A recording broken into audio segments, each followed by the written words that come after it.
presente em todos os momentos. E que ele está presente em todos os momentos. E ele faz essa modificação dos acontecimentos no curso do tempo, seja em momentos anteriores e seja nos momentos atuais e nos próximos momentos pelos quais a gente vai passar também. Né? Dentro dessas páginas também, a gente pode perceber que a Boa Nova, ela tem para a gente uma grandeza que é extremamente grandiosa, uma grandeza grandiosa, mas ela tem uma grandeza extremamente sublime também, né? E que faz com que o Cristo ele aparente-se para nós como sendo um renovador. Renovador de quê?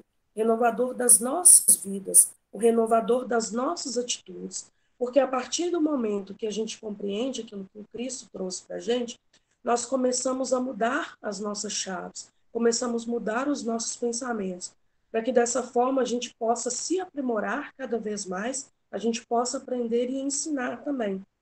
Então, nas palavras que se seguem por Emmanuel, ele vai destacar também que o entendimento, ela vai ser assim capaz de compreender melhor e trazer para dentro do seu santuário doméstico, né, dentro do seu santuário familiar, a grandeza da convivência com Jesus. Né? Então, nessas páginas sublimes, principalmente nesse primeiro capítulo, ele vai trazer para a gente como que foi tão especial essa estada de Cristo durante alguns dias na casa de Simão Pedro, e o quanto cada conversação ela foi primorosa para trazer entendimento àqueles. E esses entendimentos, eles permanecem até os dias atuais, né?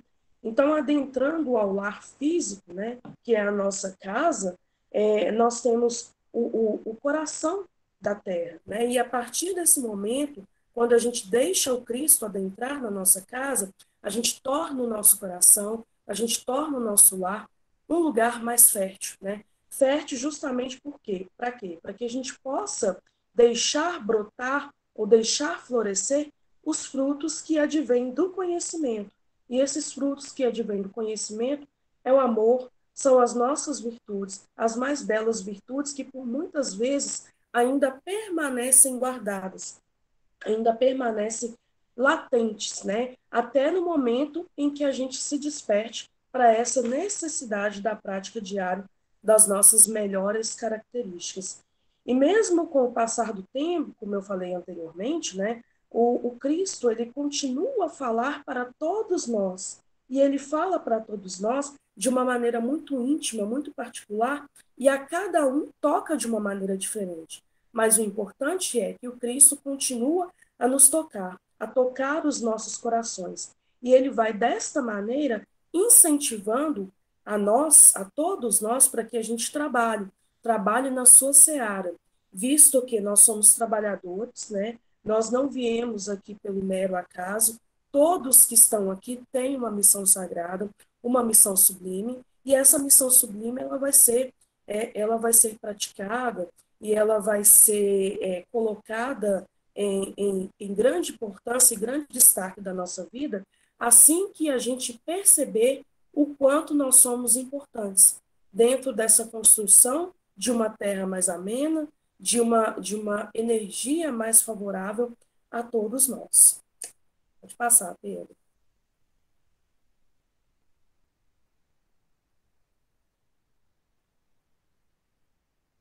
Pedro, pode tocar o slide, por favor. Então, vamos lá, então. Então, o primeiro capítulo, ele vai ser intitulado O Culto Cristão no Lar. E o culto cristão no lar, ele vai trazer para a gente dois significados bem importantes, né, que é o culto e é o lar. Então, todas as vezes que a gente vai falar sobre culto, a gente sempre vai pensar em algo de caráter religioso e sempre algo ligado ao sagrado. Né? Então, a partir desse momento, ele traz para a gente que o culto cristão no Evangelho lá, ele vai ser uma das construções mais sublimes e mais sagradas da humanidade, visto que, a partir do momento que nós estamos no lar, nós estamos trabalhando e construindo um mundo melhor para todos nós. Né? E a construção desse mundo, ele vai começar dentro da nossa casa, dentro do nosso lar.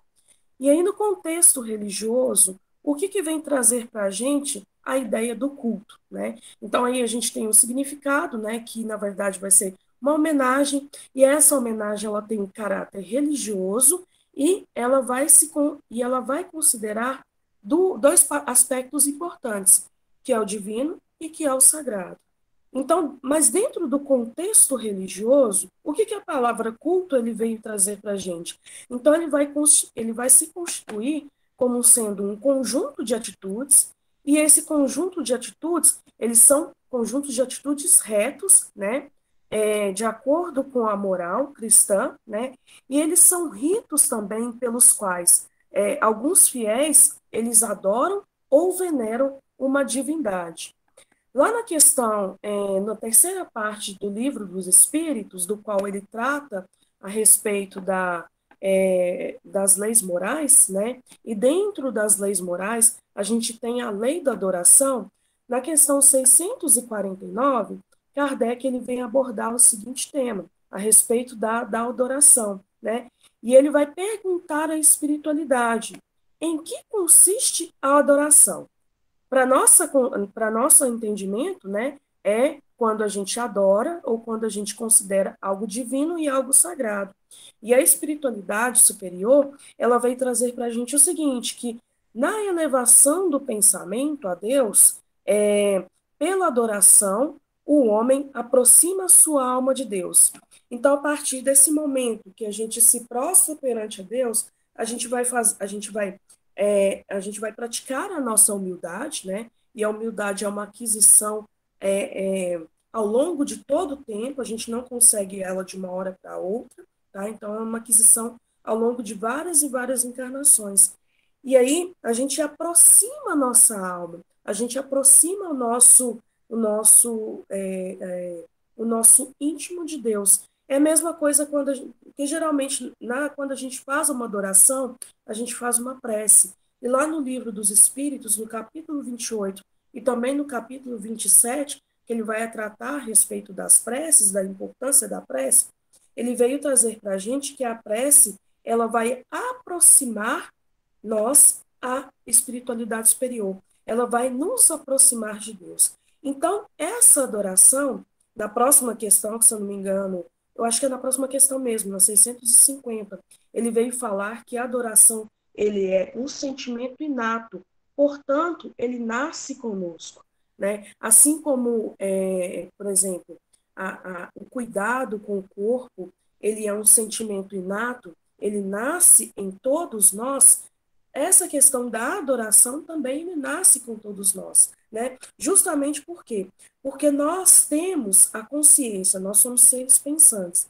E a partir do momento que a gente tem a consciência da nossa fraqueza, essa consciência da nossa fraqueza, ela vai levar a todos nós a uma curvatura. A gente se curva diante daquele que pode nos proteger.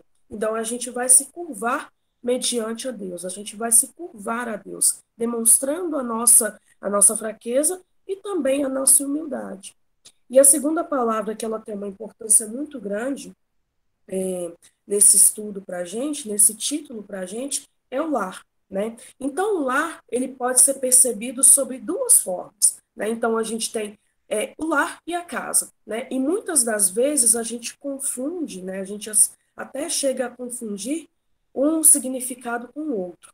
Então, o lar ele está relacionado aos sentimentos e a casa ela está relacionada a uma construção física, né? Uma construção de alvenaria. Então, essa construção de alvenaria, que é a nossa casa, é um local, é um abrigo que nos protege da luz, que nos protege da chuva, que nos protege dos ventos.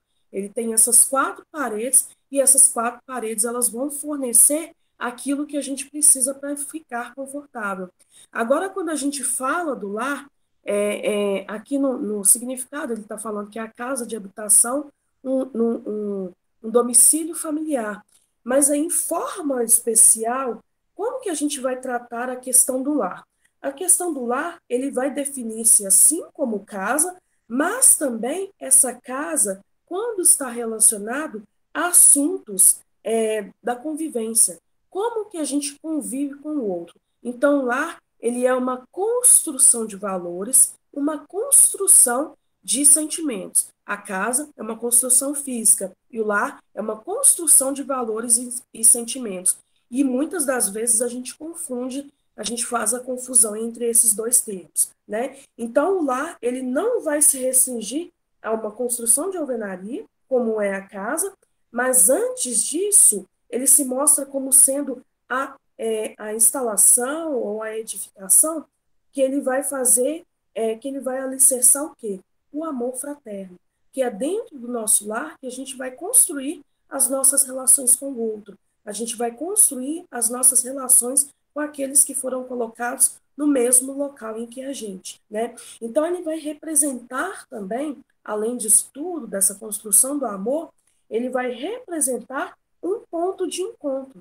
E esse ponto de encontro, ele é um ponto de encontro das almas com seus irmãos. Então, muitas das vezes a gente tende a reclamar das pessoas que fazem parte da nossa casa, mas estão ali justamente aqueles com os quais a gente precisa de conviver ao longo dessa nossa jornada.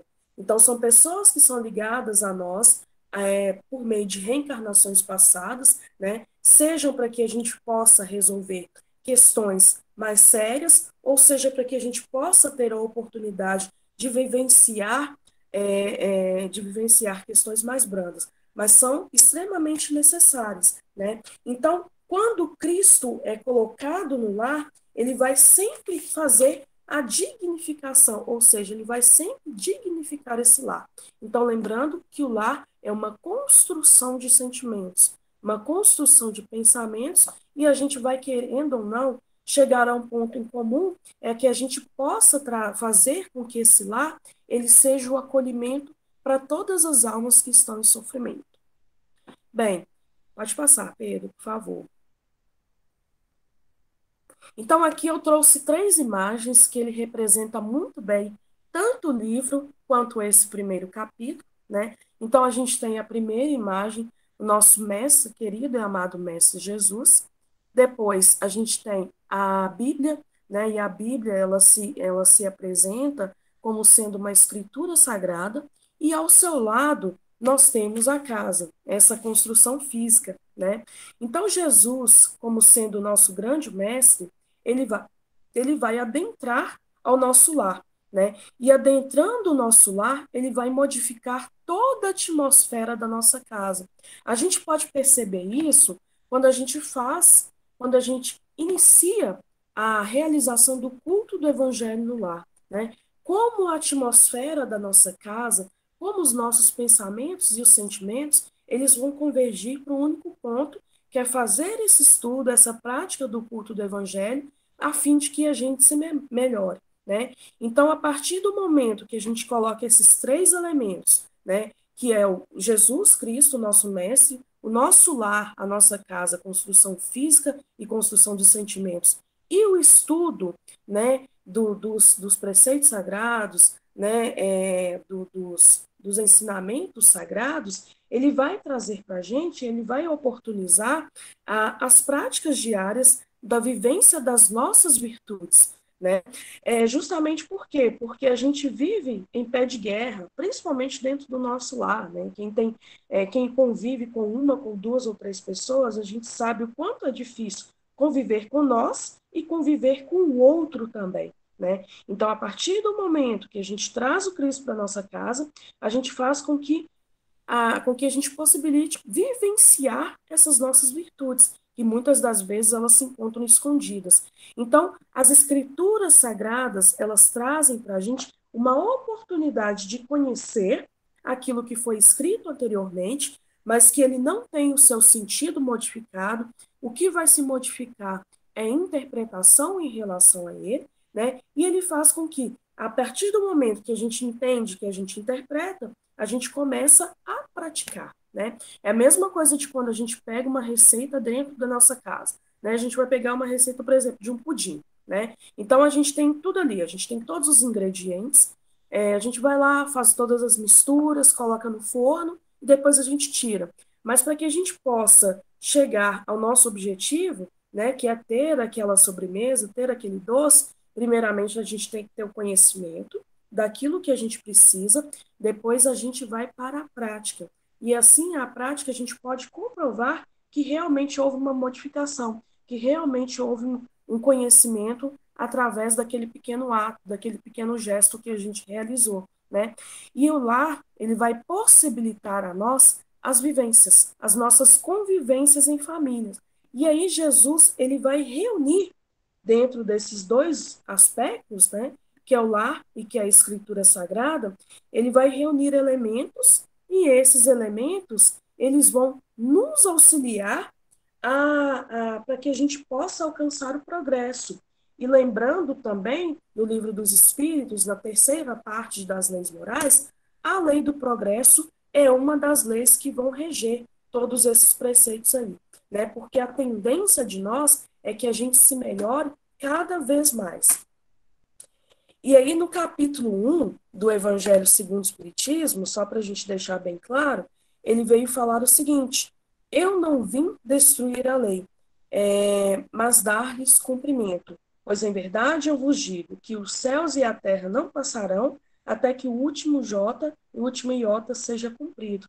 Então ele afirma tudo isso que essas três imagens ela veio trazer para a gente, justamente por quê? Porque nós temos os escritos sagrados, né, que vieram anteriores a Jesus Cristo e que mesmo após ele deixou bem claro que ele não veio destruir a lei, ele não veio destruir aquilo que os profetas trouxeram, mas ele veio dar cumprimento. E ele veio dar cumprimento ao quê?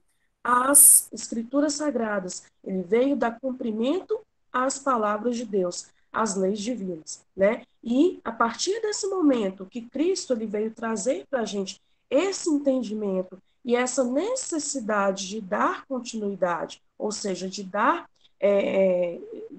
prosseguimento à prática das leis divinas, a gente começa a compreender o quão grande é a nossa missão dentro dessa interpretação e dentro dessa prática constante. Pode passar, Pedro, por favor. E aí a gente tem um outro trecho também desse primeiro capítulo, e ele vai trazer uns aspectos importantes para a gente. Então, lá nesse primeiro capítulo, a gente tem: povoava-se o firmamento de estrelas, dentro da noite prateada de luar. Quando o Senhor, instalado provisoriamente em casa de Pedro, tomou os sagrados escritos. E como se quisesse imprimir novo rumo àquela conversação, que se fizera improdutiva e menos edificante. Então, a gente tem uma continuidade, mas eu peguei esse trecho aqui para a gente tratar de alguns aspectos importantes. Primeira coisa que esse trecho ele veio trazer para a gente, que eu deixei até em destaque aí, é a noite prateada, né? A noite em si, os nossos conhecimentos em relação à noite, ele vai ser um tempo que transcorre entre o ocaso e entre o nascer do sol, né? E a noite ela vai apresentar para a gente alguns aspectos que eles estão relacionados a nós também, né? Então a noite ela traz para a gente a falta de luz solar e com essa falta de luz solar a gente tem a necessidade de acender as luzes internas, tá? Além dessa falta de luz solar, a gente tem um momento em que nós descansamos e o momento em que nós dormimos. E a gente sabe o quanto é importante para o nosso corpo físico esse momento de descanso, esse momento de dormência, em que o nosso corpo físico ele vai entrar para um processo de refazimento e posteriormente o nosso espírito ele vai continuar o seu trabalho, né? Então aí, como eu falei com vocês, apagam-se as luzes externas e acende-se a luz interna. E aí eu achei importante trazer essa figura também, justamente por quê? Porque quando a gente vai fazer uma leitura à noite, a gente precisa acender as luzes, porque senão a gente não enxerga, né? E qual que é a luz que a gente precisa acender? São as luzes de dentro, né? Então aqui, como eu falei com vocês, a noite ela vai anteceder o nosso repouso do corpo físico, né? O horário do dia que ele vai anteceder o trabalho também. Por quê? Jesus Cristo ele se reunia com seus discípulos e eles se reuniam para falar de questões do dia a dia, né? O que havia acontecido, ou de outras questões também. Então, após um dia de trabalho, Aí a gente vem uma outra lei das leis morais que está lá na terceira parte do livro dos Espíritos, né? Que é a lei do trabalho. A lei do trabalho é uma necessidade de todo homem.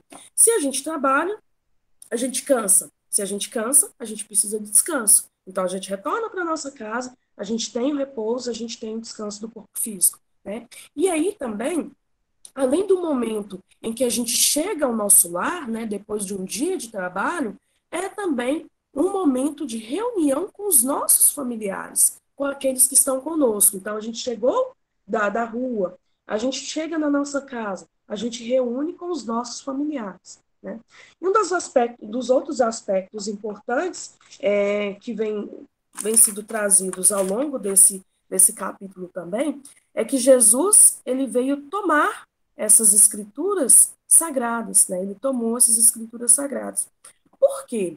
Porque ele percebeu que naquele momento a conversação ela era pouco produtiva ou improdutiva. Então isso acontece muito no nosso lar, né? Muitas das vezes a gente conversa sobre coisas tão frívolas ou tão sem importância e a gente perde uma grande oportunidade de trazer para aquele momento alguns conhecimentos, né? Então, eles se reuniram naquele local, foram conversar de coisas frívolas, e essas coisas frívolas, elas não traziam nenhuma edificação moral. E como Cristo, a todo momento, ele tende a trazer para nós um ensinamento, ele observou aquele momento e ele percebeu que ele precisava, ou que ali era um instante ideal para que ele pudesse mudar o rumo daquela conversa, né? É a mesma coisa de quando a gente está conversando de coisas banais, né? Seja na nossa casa ou seja em outro lugar, e chega alguém com uma conversação mais séria. E essa conversação mais séria, ela faz com que a gente possa refletir. E aí o Cristo, como o próprio trecho veio trazer, ele abre essas escrituras sagradas. O que são as escrituras sagradas? Eles nada mais são do que um conjunto, né, de livros, né? E aí ele traz a primeira aliança e a nova aliança, que nada mais é do que o Velho Testamento e o Novo Testamento, que é a Boa Nova, né? E ele faz essas escrituras sagradas, elas fazem a aliança entre Deus e entre os homens também, né? Então, esse é um conjunto, essas escrituras sagradas, elas são um conjunto de livros que foram escritos em épocas, em estilos e em situações diferentes. Tanto que quando a gente vai ver, por exemplo, uma parábola do Cristo, né, que foi escrita há mais de 2000 anos, pelos seus discípulos e posteriormente seus apóstolos, a gente pode perceber elementos da época. Então, esses escritos sagrados, eles são descritos, eles são descritos de acordo com os elementos que estão na época. Então, ao longo do momento, ao longo do tempo, a gente vai percebendo que a nossa interpretação em relação a cada um desses elementos, ela vai mudando também. E aí, quando Jesus, ele abre essa escritura sagrada, né, ele permite também com que a gente faça reflexão sobre algumas palavras que são ditas ali. Ele veio trazer também uma instrução e veio trazer um ensinamento, né, para aquele momento e para toda a nossa vida. Visto que a gente está estudando esse livro Jesus no Lar e a gente está vendo o quanto de ensinamento ele veio trazer para a gente. Então, ele vai mudando essa conversação, e mudando essa conversação, ele percebe o quanto é importante. E a gente vai trazer também, ao longo desse estudo, que essa conversação que é feita, ele é um diálogo, né, em que Cristo ele abre essa opção para que as pessoas questionem, para que as pessoas perguntem. Quando a gente abre uma escritura sagrada no nosso lar, a gente permite com que a gente tenha dúvidas e que a gente sane essas dúvidas também. Pode passar, Pedro. E aí, um próximo trecho, ele veio trazer o seguinte: quando o Senhor, instalado provisoriamente em casa de Pedro. Por que a gente traz esse trecho, que ele é tão importante? Ele mostra o acolhimento que as pessoas naquela época, a gente sabe que não são todos, mas a maioria, eles tinham com Cristo, né? E esse acolhimento, ele vem tanto dos discípulos quanto dos familiares dos seus discípulos. Tanto que esse livro ele foi escrito em diversas reuniões que foram tidas na casa de Pedro, né? Então, se a gente está colocando que Cristo ele estava instalado provisoriamente, provisoriamente é algo que a gente fica um instante e que depois a gente muda, depois a gente modifica. Então, ele mostra para a gente que Jesus ele é movimento. Então, ele não tem lugar fixo, ele não tem lugar físico. Quando ele se sente à vontade, ele adentra determinados lares. E o tão importante quanto isso, adentrar em diversos lares, é que o Cristo ele se reunia com todos. E reunindo-se com todos, independia do status social desse ser com o qual o Cristo ele se reunia, independia também de gênero, é, é, de, de questões materiais também, né? Então, independia disso tudo. Jesus, ele simplesmente se reunia com as pessoas, porque ali ele encontrava o local ideal para que ele pudesse trazer para todos eles e para todos nós o seu ensinamento, né? Então, ele se reúne com todos aqueles que se aproximam dele. Então tem um dos trechos do Evangelho também em que Jesus ele está reunido com a multidão e aí vai chegar Maria e os irmãos, né, a sua mãe e seus irmãos, e aí um dos discípulos ele pergunta, ele fala ao Cristo, estão lá fora sua mãe e seus irmãos. E aí Cristo ele questiona quem é a minha mãe e quem são os meus irmãos, né? Então aí ele vai responder logo depois: a minha mãe e os meus irmãos são aqueles que cumprem a palavra de Deus. Então são todas as pessoas. Então Jesus ele mostra uma questão de humanidade tão grande, né? Porque ele não exclui, ele não faz as exclusões que a gente faz na sociedade. Tanto que, por exemplo, a nossa sociedade ela é classificada de acordo com a posição social que a gente alcança. Então, de acordo com a posição social em que a gente alcança, a gente constrói as nossas relações. E muitas das vezes a gente está numa bolha tão grande que a gente não consegue sair desse espaço, a gente não consegue observar o outro. E Cristo não. Ele conseguia observar todas as situações e conseguia observar cada um em suas especialidades, em suas especificidades, né? E aí ele vem dar também, a partir do momento que ele chama a todos para esse trabalho, né, de ensinamento e de leitura dos escritos sagrados, ele vem dar um novo rumo às situações que pareciam cômodas demais. Cristo ele veio movimentar, né? Ele veio fazer com que a gente coloque em prática tudo aquilo que a gente está aprendendo, né? É a movimentação. Cristo é movimento. A boa nova, ele é o movimento, né? E aí tem um trecho bem importante do Evangelho de Mateus, no capítulo 10, versículos de 34 a 36, que ele fala o seguinte: não cuideis que eu vim trazer a paz à terra. Não vim trazer a paz, mas a espada, porque eu por dissensão, pôr em dissensão o homem contra o seu pai, e a filha contra a sua mãe, e a nora contra a sua sogra. E assim os inimigos do homem serão seus familiares. E a gente percebe o quanto que é importante a nossa interpretação do Evangelho. Por quê? Porque é o primeiro momento que a gente lê essas palavras do Cristo, a gente pensa assim, nossa, mas Cristo se reunia, ele falava tão bem com as pessoas, ele acolhia tão bem as pessoas que ele entra em contradição da sua fala. Mas não, porque ele tem um aprofundamento muito grande em relação aos seus conhecimentos.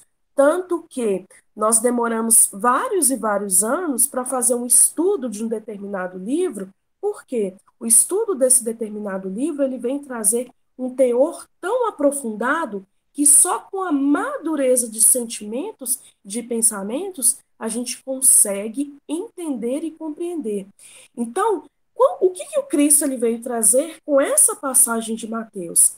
Ele veio trazer o seguinte, que nós precisamos lutar contra os falsos princípios que são estabelecidos pelo mundo, né? É a falsa ideia de entre a ação entre o conhecimento e a prática.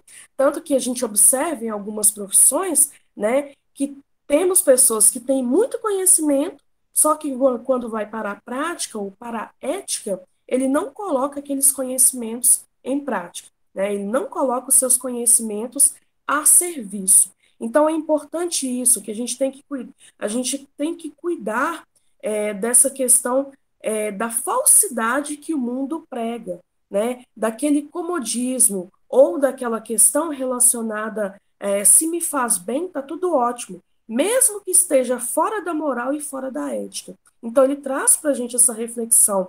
Outra questão, quando ele diz que vem trazer a guerra, ele fala dessa luta regeneradora.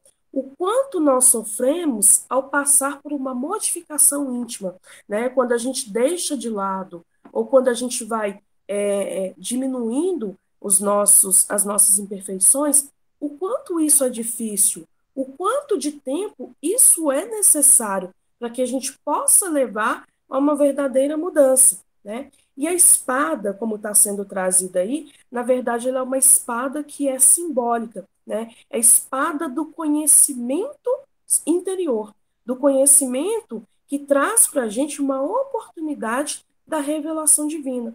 E para além disso, todas essas questões dessa luta interna, dessa revelação divina, ele vem trazer para a gente um simbolismo muito grande, né? Que ele objetiva, dentro dessa passagem de Mateus, ele objetiva o homem que ele inicie a batalha pelo seu aperfeiçoamento, pelo aperfeiçoamento de si mesmo. Então, quando a gente fala entre guerra, entre luta, é uma luta interna, com as nossas questões mais difíceis de serem resolvidas.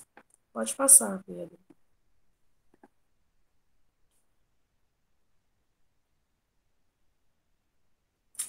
E aí, continuando, nesse trecho tem um diálogo iniciado entre Simão Pedro e entre o Senhor Jesus. E aí, Simão, Jesus ele começa os questionamentos, né? Lembrem-se que eu falei com vocês que Jesus ele traz, ele a partir desse momento de estudo, ele traz para a gente a oportunidade de questionamento. E ele começa a questionar a cada um que está ali. E ele traz o seguinte: Simão, que faz o pescador quando se. Deixa eu só mudar aqui. Que faz o pescador quando se dirige para o mercado com os frutos de cada dia? O apóstolo pensou alguns momentos e respondeu hesitante: Mestre, naturalmente escolhemos os melhores peixes. Ninguém compra resíduos de pesca. Isso a gente pode trazer para o nosso momento atual. Quando a gente vai para o mercado, o que a gente busca? A gente busca os melhores produtos. Principalmente por quê? Porque a gente está pagando muito caro para eles. Então a gente quer levar para a nossa família aqueles que têm o melhor aspecto e aqueles que têm a melhor qualidade. Aqui, no caso, ele está falando que Pedro era um pescador, né? E dentro dessa pesca, ele sempre buscava os melhores peixes, justamente por quê? Porque senão ele não conseguiria vender. Ele não conseguiria, a questão material, né? Não conseguiria receber os denários que eram importantes para que ele pudesse levar o alimento para a casa dele. Né? Então, ele escolhia sempre o melhor. Então, o que vem trazer para a gente? Né? Ele trava esse questionamento, como eu falei com vocês anteriormente, e ele vai falar também sobre o valor do trabalho. Todas as vezes que a gente pensa em fazer algo, seja algo pequeno ou seja algo grande, se a gente está moldado sobre as práticas da ética e da moral, a gente vai sempre buscar fazer o melhor. Né? Assim como Pedro ele escolheu os melhores peixes, né? Assim como a gente vai no mercado, a gente escolhe os melhores frutos, a gente sempre tem essa oportunidade de optar pelo melhor. E o melhor ele começa a partir do momento quando a gente valoriza o nosso trabalho, né? Então é importante, ele traz também como que nós podemos dentro de nossa missão fazer com ela de forma mais coerente com os ensinamentos que nós recebemos, que é a questão da ética do profissional que eu falei com vocês anteriormente, que a gente tratou anteriormente, né? Eu tenho os ensinamentos e para que eu seja fiel à minha profissão, eu preciso trabalhar dentro daquela ética que a minha profissão ela prega. ela prega, né? Então, a gente tem que ser coerente com o ensinamento, tem que ser coerente com a prática. E aí tem um outro trecho que está lá no capítulo 10, versículos de 41 e 42, que está no Evangelho de São Lucas, né? E aí ele também vai trazer um aspecto referente à importância do trabalho, ou a importância de escolher o melhor, ou o melhor momento. E aí tem o seguinte trecho: Marta, Marta, tu andas muito inquieta e te embaraças com cuidar de muitas coisas.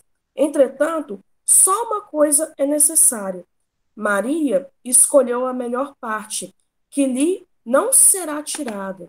Então, aqui para a gente, ele está trazendo que Marta ela tinha tantas preocupações e ela fazia tantas coisas ao mesmo tempo que ela perdia a qualidade e ela perdia o objetivo dos seus trabalhos. É a mesma coisa quando a gente se propõe a fazer um monte de coisas ao mesmo tempo e a gente sabe que uma coisa ou outra ela não vai ser feita da melhor maneira possível. Justamente por quê? Porque a gente tem um foco tão difuso que a gente não consegue prestar um objetivo. A gente não consegue colocar um objetivo dentro daquilo que a gente faz. A gente sabe que a gente quer fazer, né? Mas independente da forma que a gente vai fazer, a gente pode fazer tudo tocado, né? E quando a gente faz tudo tocado, a gente perde uma grande oportunidade de se engrandecer com aquele pequeno trabalho. Então, quando Jesus ele chama a atenção que Maria escolheu a melhor parte, é que ele escolheu ouvir ao Cristo. Ele escolheu a ascender espiritualmente e depois ela faria suas coisas materiais. Né? Então, é um equilíbrio que todos nós devemos buscar e que a doutrina espírita que ela sempre veio trazer para a gente. Né? É um equilíbrio entre o material e entre o espiritual. Então, muitas das vezes, durante a nossa encarnação, a gente dá muito mais valor para as questões morais, as questões materiais, e a gente deixa as questões espirituais e morais de lado. Então, tem que haver um equilíbrio entre todas as coisas, né, para que a gente possa valorizar o nosso trabalho e para que a gente possa fazer o melhor dentro daquele espaço de tempo e dentro daquelas oportunidades de aprendizado que a gente tem. Pode passar, Pedro.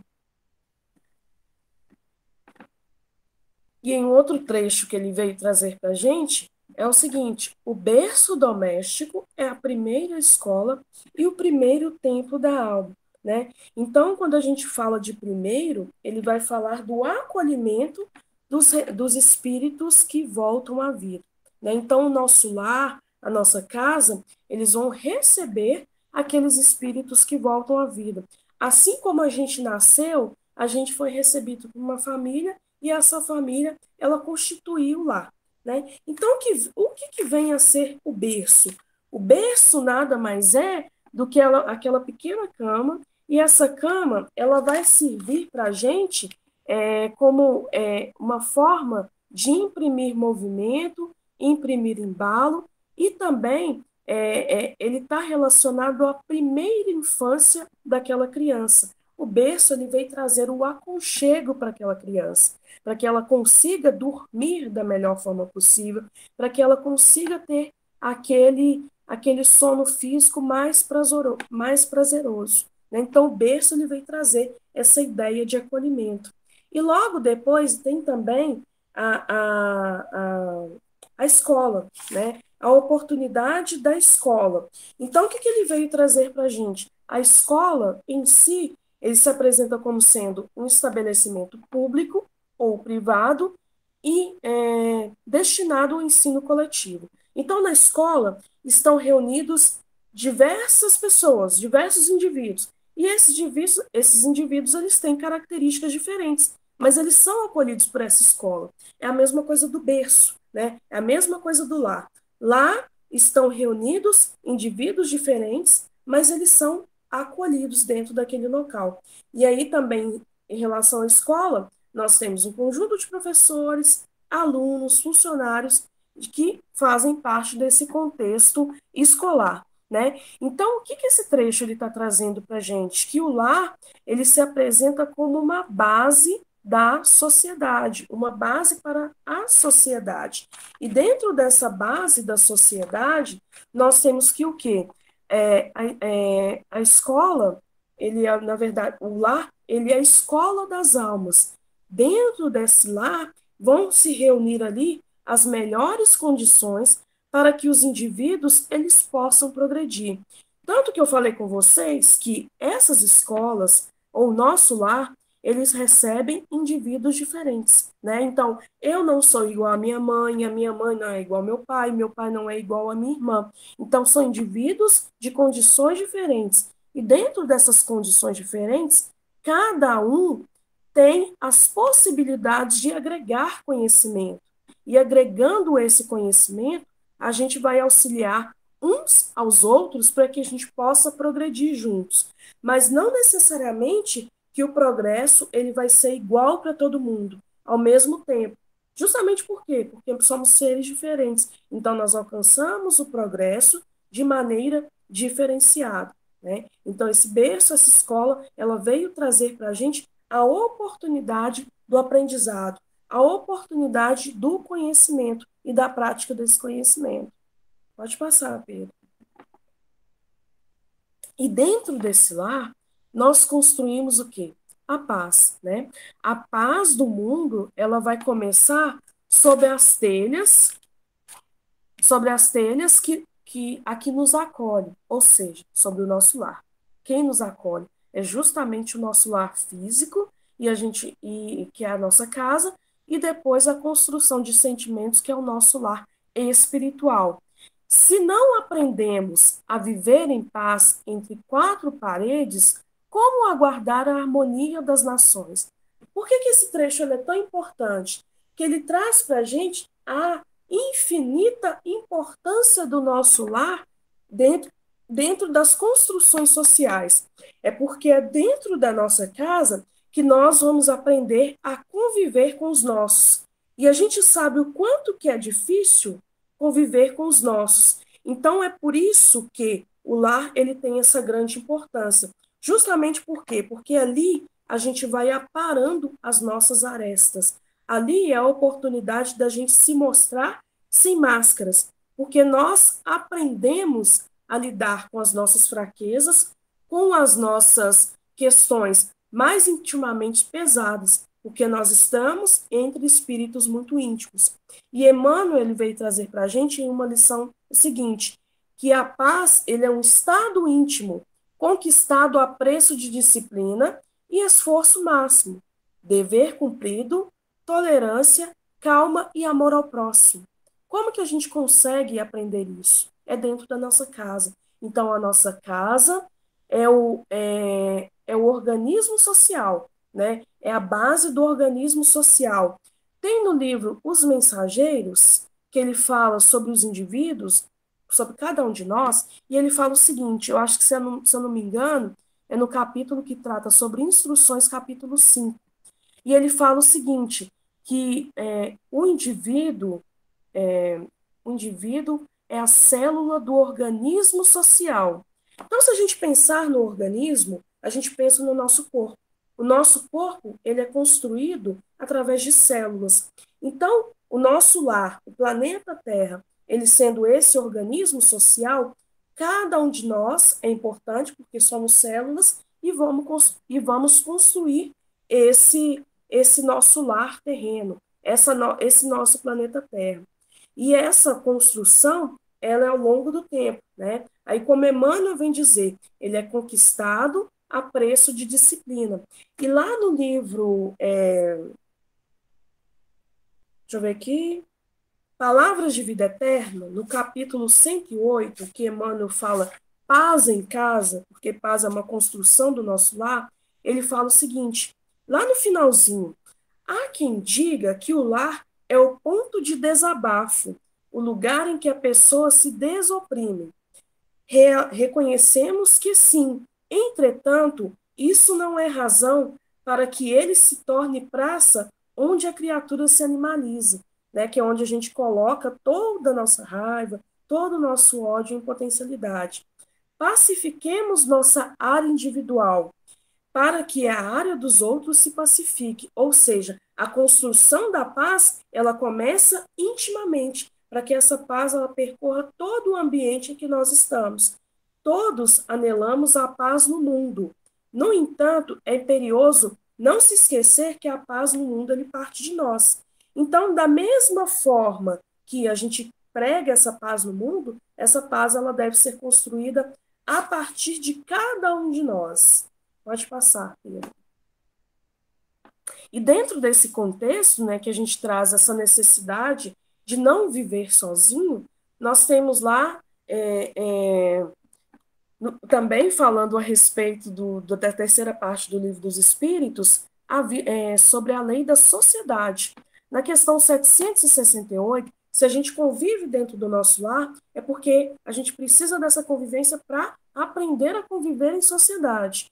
E lá na 768, Kardec ele vai perguntar: procurando a sociedade, não fará o homem mais do que obedecer a um sentimento pessoal, ou há nesse sentimento alguma providencial objetivo de ordem mais geral?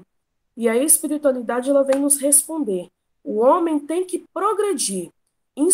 Insulado, não lhe é isso possível por não dispor de todas as faculdades. Falta-lhe o contato com os outros homens. No insulamento, ele se embrutece e se estiola. Então, ele está trazendo para a gente o quê? Que a convivência social, que a convivência com os outros seres, ela é extremamente importante para que a gente não se torne seres embrutecidos, né? Para que a gente possa colocar em prática as nossas faculdades, porque cada um de nós ele tem algo a construir e algo a contribuir. E dentro dessa convivência social que a gente tem com o outro, nós temos a oportunidade de aprender com eles, né? Então, esse viver em sociedade que começa dentro do nosso lar, ele permite com que a gente tenha uma interação e uma troca com os outros. Pode passar, Pedro. E aí, dos outros trechos que ele vem trazer para a gente é: a mesa da tua casa é o lar do teu pão.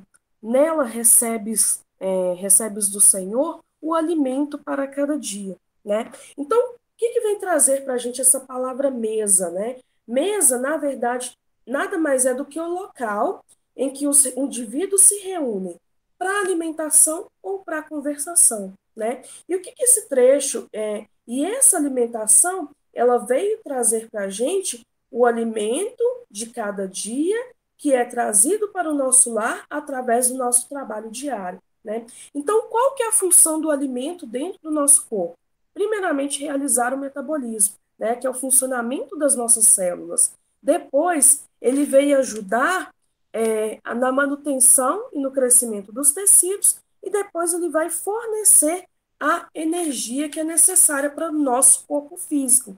Só que quando Jesus ele fala dessa questão da mesa do teu lar, coloca este pão na mesa do teu lar, por quê? Porque a gente precisa da nossa manutenção do nosso corpo físico, que é o invólucro carnal que foi nos dado para que a gente pudesse vivenciar essa encarnação. E ele deve ser cuidado através deste alimento físico, né? Então, pode passar, Pedro, só para a gente dar continuidade. É um trecho que vem logo a seguir.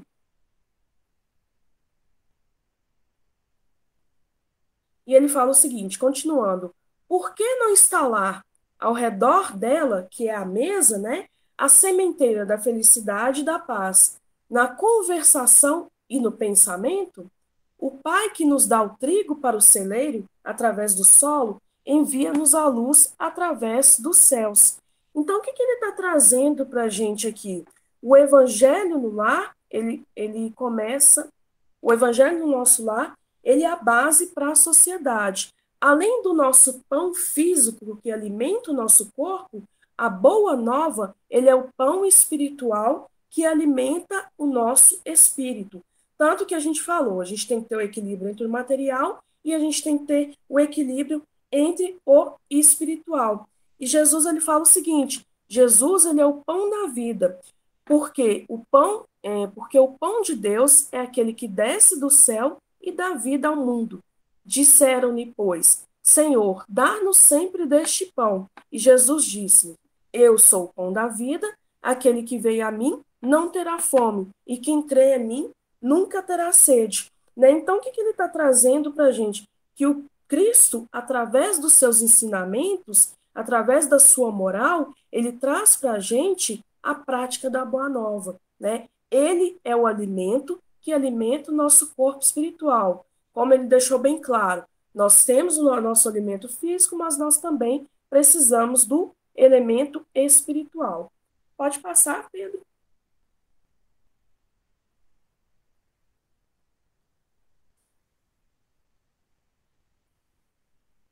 Pedro, pode passar, por favor.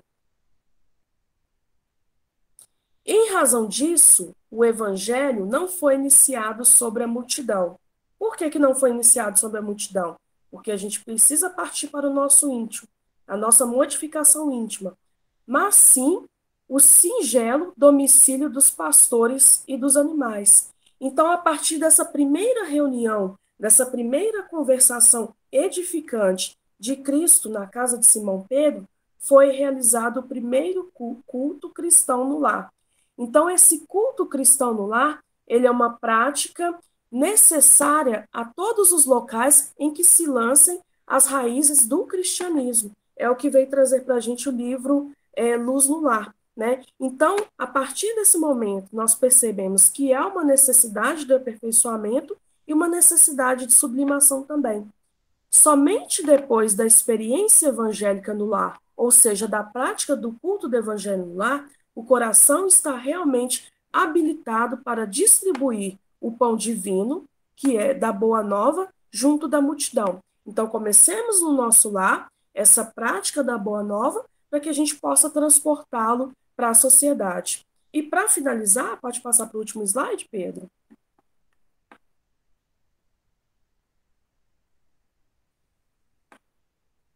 Ele fala o seguinte: então Jesus, convidando os familiares do apóstolo à palestra edificante e à meditação elevada, desenrolou-se os escritos da sabedoria e abriu na terra o primeiro culto. Né? Então, de todos os institutos sociais na terra, a família é o mais importante, do ponto de vista dos alicerces morais que regem a vida. Então, dentro desse lar de Pedro, nós temos ali reunidos a parentela espiritual e a parentela física ou consanguínea, né, que é um dos capítulos do Evangelho que ele veio trazer para nós. Né? Então, a partir do momento em que a gente se reúne com essas pessoas, ele vai trazer para a gente uma oportunidade de trabalho grandiosa, para que a gente possa se regenerar dentro das experiências que a gente tem. E só para finalizar, pode passar o último, Pedro? Eu achei que era o último, mas não era.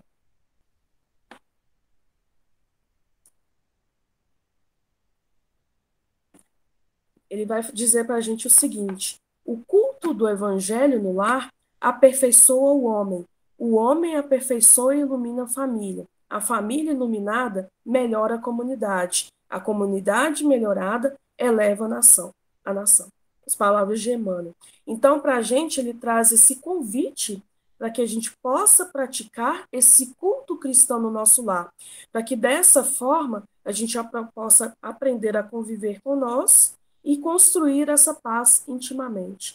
Agradeço imensamente a oportunidade de estar aqui com vocês, né? Dessa oportunidade de ensinamento, de aprimoramento e de prática desse evangelho também. Deus abençoe e ilumine a cada um de vocês. Gostaria de saber se tem algum questionamento, alguma dúvida, podem ficar à vontade.